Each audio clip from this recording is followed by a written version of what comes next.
Assalamualaikum para sobat Changs, kembali lagi bersama Ucang Channel, dan jangan lupa klik tombol like and subscribe para sobat Changs. Kali ini saya akan membahas alur sebuah film yang berjudul Vertical Limit yang dirilis pada tahun 2000, yang menceritakan seorang ayah yang gemar mendaki gunung dan memanjat tebing dan menurun kedua anaknya. Intro.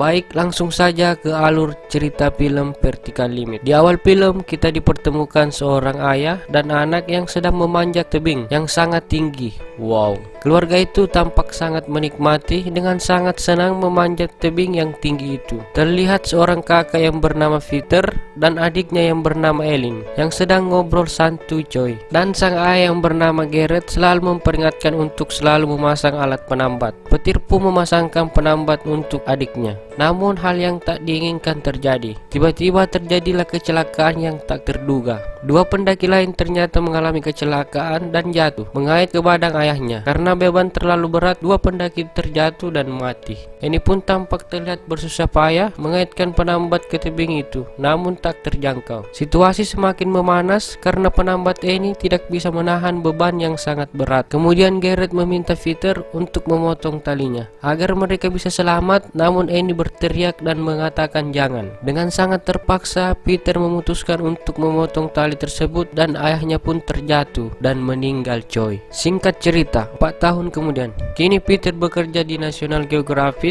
yang menjadi fotografer alam liar. Setelah selesai memoto, dia pun pulang bersama temannya. Namun karena kebodohan temannya, dia terpeleset dan mengakibatkan kakinya patah. Kemudian Peter memanggil bantuan daripada militer untuk mengevakuasi temannya. Ia pun dibawa ke pangkalan militer. Kemudian Peter bertemu komandan yang juga beragama Muslim. Tampak Peter diterima dengan baik di markas National Geographic karena Peter satu-satunya orang yang datang tanpa melakukan sesuatu. Di sana pun Peter menanyakan banyaknya logistik di dalam helikopter. Ternyata logistik itu bukan keperluan peran, melainkan keperluan para pendaki yang sedang berkumpul untuk menaiki gunung K2. Karena penasaran, Peter pun berangkat menggunakan helikopter. Setelah sampai di sana, Peter bertemu dengan adiknya yang bernama Annie. Kini Annie sudah menjadi pendaki yang handal. Namun karena kejadian yang telah dialami bersama ayahnya, hubungan mereka agak renggang. Kemudian datang dua helikopter menuju ke arah gunung K2. Tampak dari kejauhan terdapat dua orang yang sedang bersantai tanpa menggunakan pakaian. Santuy sekali Anda.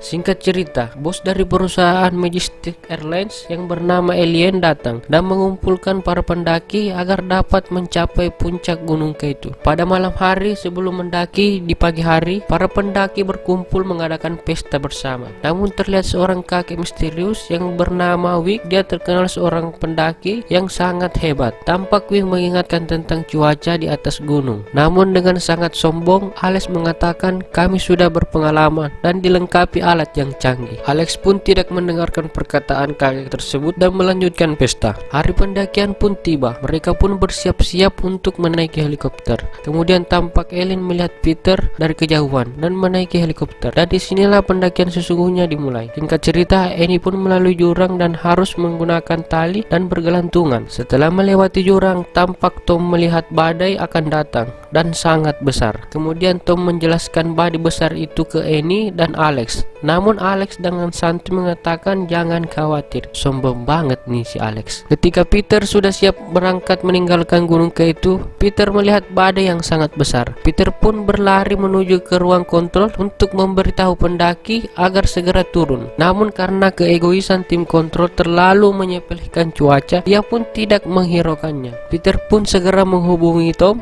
dan info itu diterima Tom dan menyuruh para pendaki turun. Namun ternyata karena Alex terlalu bersikeras dan bernafsu, Alex tetap ingin melanjutkan pendakian. Tampak Peter berlari dan benar saja, badai pun datang. Tom pun menyuruh semua temannya agar cepat turun dan berlindung, namun terlambat. Cuaca yang sangat ekstrim membuat mereka kewalahan dan kehabisan tenaga. Hal yang tak terduga terjadi, Annie pun terperosok ke dalam es yang pecah dan menarik semua temannya hingga mereka pun terjatuh. Tampak dari kejauhan badai salju yang sangat besar siap menghantam Tom dan kawannya. Kemudian badai itu menghantam mereka sehingga dua temannya harus mati. terlihat Annie, Tom, dan Elliot yang terjatuh dalam retakan es tersebut. Tampak semua orang yang berada di ruang kontrol tersebut yang melihat kejadian tersebut merasakan shock berat. Bencana datang atas kebodohannya semua. Kemudian Peter tampak sangat panik dan mengabari adiknya. Lantas untung saja Annie yang sudah berpengalaman mendaki gunung mengabari tim kontrol menggunakan kode isyarat. Peter pun mengerti kode tersebut dan mengatakan mereka selamat. Namun 3 orang saja yang selamat. Mereka pun sedikit lega. Peter pun meminta agar dibuatkan tim penyelamat, namun mereka semua hanya terdiam karena sangat sulit sekali dan mereka tidak tahu lokasi di mana ketiga orang tersebut terkubur. Dan lebih lagi badai cuaca yang tidak bisa ditebak. Kemudian tampak Peter dan Boy sedang berbincang hingga mereka memiliki ide untuk meledakkan es tersebut menggunakan bom dengan mengunjungi pangkalan militer untuk meminta bantuan. Peter dan Boy tampak sampai di pangkalan militer dan meminta tolong agar diberikan alat peledak. Mereka pun diberikan sebuah cairan nitrogen yang aneh yang bisa meledak jika terkena gesekan. Bahkan para militer tidak berani menggunakan cairan aneh tersebut. Hal yang tak terduga terjadi. Boy terkena bocoran cairan aneh tersebut dan harus tetap diam. Kalau tidak diam, semua akan meledak. Sepatunya pun dilepaskan dan dilempar. Benar saja, sepatu itu meledak seperti bom. Sungguh cairan yang luar biasa. Singkat cerita, mereka membuat rapat besar-besaran dengan mencari orang yang berani ke puncak untuk menyelamatkan 3 orang itu. Dan akan diberikan hadiah bagi siapa saja yang dapat menyelamatkan 3 orang itu. Bahkan ketika orang itu mati, dia akan tetap mendapatkan hadiah. Terlihat ada seseorang yang berani melakukan itu, yang tak lain adalah sepupu Ali yang telah hilang di Gunung K2.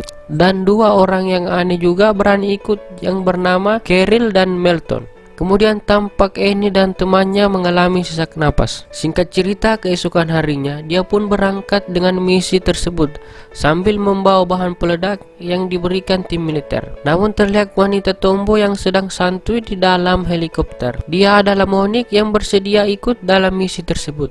Lantas mereka berangkat menggunakan helikopter untuk mengunjungi kakek si petualang yang legendaris untuk dimintai bantuan. Namun kakek itu jelas menolak ajakan tersebut.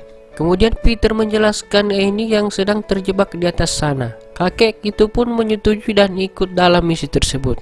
Sampai jumpa para Sobat Chunks. Sampai bertemu di video selanjutnya dan jangan lupa klik like and subscribe para Sobat Chunks. Dan bagi para penonton Sobat Chunks yang penasaran dengan video selanjutnya, langsung saja ke part 2.